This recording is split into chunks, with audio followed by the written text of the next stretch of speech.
उसके बाद एक और हदीस मैं आपके सामने रखता हूं। ये हदीस में जो हमें ऑर्डर नजर आया वो मैंने आपके सामने रखा। एक और हदीस हम देखते हैं ग्रेट वॉर के हवाले से, मलहमा के हवाले से जो है वो हदीस हमारे सामने है। नबी सल्लल्लाहु अलैहि वसल्लम ने फरमाया, सुनन इब्ने माजा की हदीस है, तुम रूमियों के साथ अमन का मुआहिदा करो।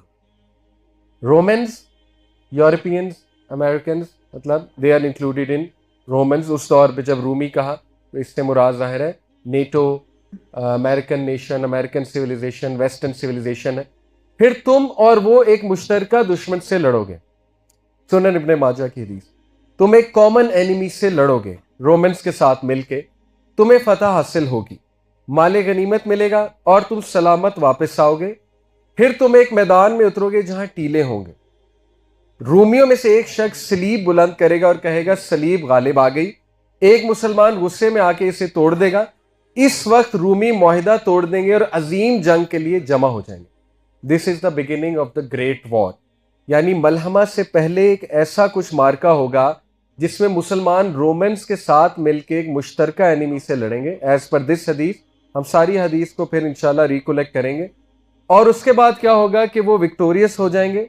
विक्टोरियस जब होंगे तो एक क्रिश्चियन एक टीले पे चढ़ के कहेगा कि सलीब गालिब आ गई, क्रॉस। और फिर मुसलमान जो है वो एक शख्स गुस्से होगा और उसको ब्रेक कर देगा, और उस मोमेंट पे रोमन्स ट्रीटी को ब्रेक कर देंगे and gather for the great battle. और फिर एक और हदीस मिलती है जिसमें आता है कि they will gather against you under 80 banners. वो 80 झंडों के नीचे तुम्हारे खिलाफ जमा होंगे and under each banner will be 12,000 soldier. कुछ उलमा के नजदीक ये हदीस भी पूरी हो चुकी है जो अफगान वॉर थी, कुछ उलमा के 911 के बाद। और इसमें नेटो के under 80 countries according to them, according to the calculation, और उसमें ज़ाहिर है मुसलमानों का भी मुआहिदा था। वॉर ऑन टेरर में मुसलमान भी शामिल थे। वल्लाहु आलम, there are all sorts of views, but होना है नहीं होना है तो अल्लाह ही बेहतर जानता है। अभी मैं आप सामने सिर्फ जो है वो हदीस रख रहा हूँ सारी की सारी, ठीक है।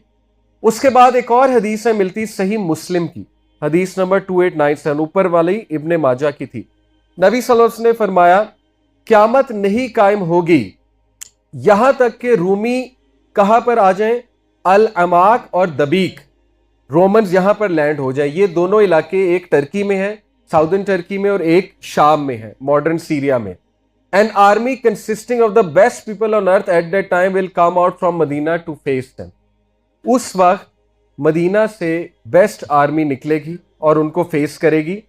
1/3 विल फ्ली, इनमें से 1/3 भाग जाएंगे और अल्लाह इन्हें कभी माफ नहीं करेगा। हदीस के अल्फाज है, 1/3 शहीद होंगे और वो बेहतरीन शुहदा होंगे, और 1/3 फतह हासिल करेगी और फिर कभी आजमाइश में नहीं डाली जाएगी। सही मुस्लिम की हदीस। अगली हदीस सुनते हैं। ये अभी तक सारे मैं आपके सामने इवेंट्स रख रहा हूं, प्री दज्जाली के इवेंट्स थे, ठीक है, दज्जाल के आने से पहले के इवेंट है। इससे आपको ये भी अंदाजा थोड़ा बहुत हो जाएगा कि टाइम कितना करीब है। इसी हदीस का अगला हिस्सा है, then they will conquer Constantinople. यही आर्मी जो 1/3 बच जाएगी कुस्तुनतुनिया को फतह करेगी। While they are dividing the spoils of war, जब वो माले गनीमत को तकसीम कर रहे होंगे, having hung their swords on the olive trees, जैतून के दरख्तों पे उन्होंने अपनी तलवारें लटकाई होंगी।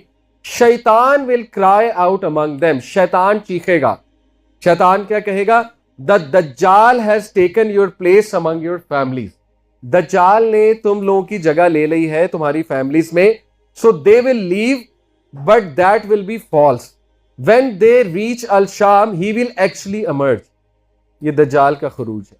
शैतान ऐलान करेगा कि दज्जाल ने तुम्हारी फैमिलीज की जगह ले ली है। जब वो निकलेंगे अपनी फैमिलीज के लिए तो पता लगी खबर झूठी थी, लेकिन जब वो अल शाम को रीच करेंगे, अल शाम के लैंड को, ही विल एक्चुअली इमर्ज, दज्जाल असल में ज़हूर उसका हो जाएगा। While they are preparing for battle and arranging their ranks, the prayer will be established and Isa ibn Maryam will descend and lead them. ईसा अलैहिस्सलाम का नज़ूल भी इस हदीस में आता है। अब बीच में दज्जाल 40 दिन रहेगा, जाहिर है वो एक और हदीस है, 1 day like a year, 1 day like a month, 1 day like a week। लेकिन इस हदीस में वो ऑर्डर है, कुस्तुनतुनिया फतह हुआ, उसके फतह होते ही दज्जाल का ज़हूर होगा।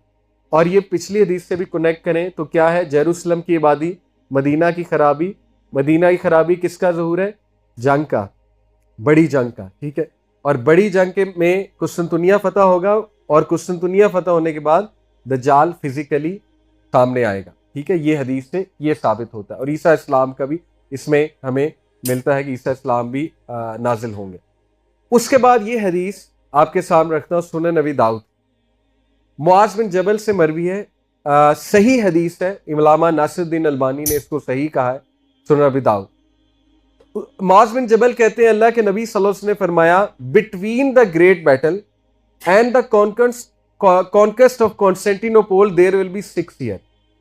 मलहमे में और कुस्तुनतुनिया की फतह में 6 साल का गैप। ठीक है, 6 साल का गैप। एंड द दज्जाल will emerge in the 7th year. मुआज बिन जबल रसूलुल्लाह सल्लल्लाहु अलैहि वसल्लम से मरवी करते हैं, दज्जाल 7वें साल में आए। साबित हुआ दज्जाल के तकरीबन 6 से 7 साल पहले मलहमा होगी, द ग्रेट बैटल।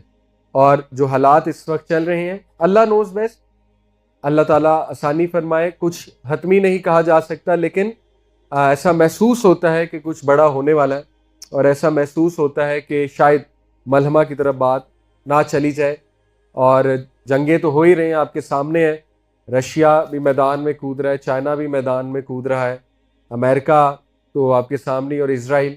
ये जो एप्स्टीन फाइल्स का सारा मामला हुआ था, ये तो ट्रंप को ब्लैकमेल करने के लिए ही था कि ईरान पे अटैक करो, वरना असल में तो अमेरिकन पूरी की पूरी जो आबादी है वो तो खिलाफ है इस वॉर।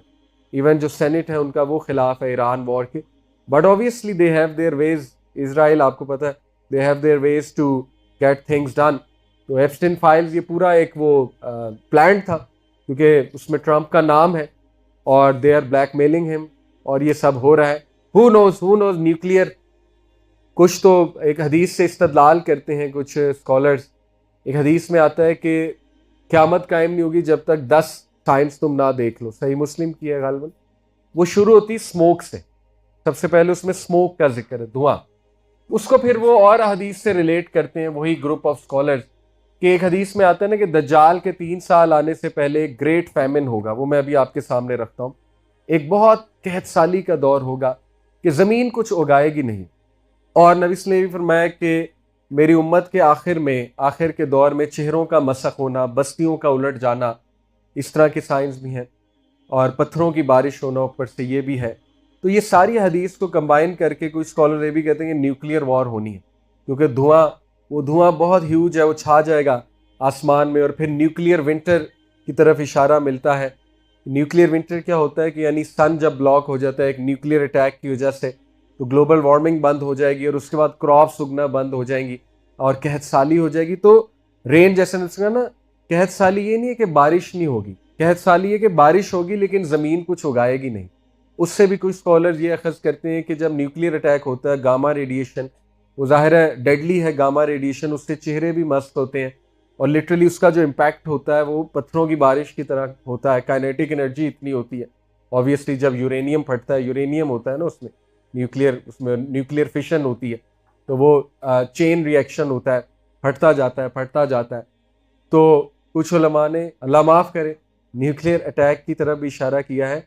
और जो पागलपन इस वक्त नज़र आ रहा है, अल्लाह न करे जिस तरह से चल रहा है, वो अमेरिका कहीं न्यूक्लियर बम ही ना गिरा दे ईरान पे, अल्लाह न करे। एनीवे, ये सारे क्या सराइयाँ हैं। देन अगेन हम बतौर इंसान एक हद तक बात कर सकते हैं, असल में क्या होना है अल्लाह नोज बेस्ट।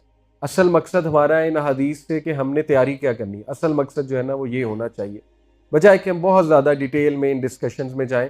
जो होना है वो तो होना है, अल्लाह ताला ने जो लिखा है वो तो होना है। असल में हमने अपनी प्रोटेक्शन इंशाअल्लाह ताला जो है ना वो करनी है, और इससे सीखना है कि we need to unite, we need to become politically active इंशाअल्लाह, और उम्मत का कॉन्सेप्ट हमने वापस लेकर आना है। और जो आगे सूरह कहफ में कमाल की प्रोटेक्शन की लेयर्स बताई अल्लाह ताला ने, उनको अडॉप्ट करना है हमने इंशाअल्लाह ताला। ओके।